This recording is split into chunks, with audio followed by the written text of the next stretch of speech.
Bread ঘরে ছিল না, আর খুবই তাড়াহুড়োর মধ্যে ছিলাম, সময়টাও খুব এগিয়ে গেছিলো, ছেলে স্কুল থেকে চলে আসবে সেই কারণে। তো ভাবলাম কি যে ব্রেড ছাড়াই আজকে স্যান্ডউইচ বানানো যাক। তো কীভাবে বানালাম সেটাই তোমাদের সাথে শেয়ার করব, শেষ পর্যন্ত দেখো ভিডিওটা। আর এই স্যান্ডউইচটা মানে এত ভালো লাগে যে সবারই পছন্দ হবে।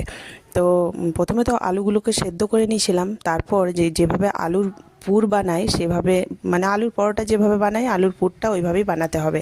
একটু মশলা দিয়ে জিরে ধনে কাঁচা লঙ্কা আদা সব দিয়ে একটা আলুর পুর বানিয়ে নিয়েছিলাম। হ্যাঁ, এটা একটা এক্সট্রা দিয়েছিলাম, যেটা সয়াবিনগুলোকে ভেজে ছোট ছোট টুকরো করে দিয়েছিলাম। আসলে কি বলো তো, সয়াবিনটা যখন মুখে পড়বে তো খেতে খুবই ভালো লাগে।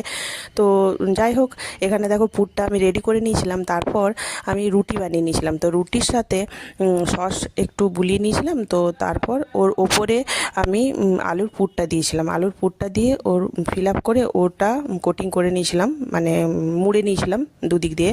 তো তারপর কি করেছি, তার মধ্যে একটু বাটার দিয়েছিলাম। তো বাটার দিয়ে এটা খুবই ভালো হয় খেতে, তেল দিয়েও সাদা তেল দিয়েও তোমরা করতে পারো, কিন্তু বাটার দিয়ে আরও ভালো হয় খেতে।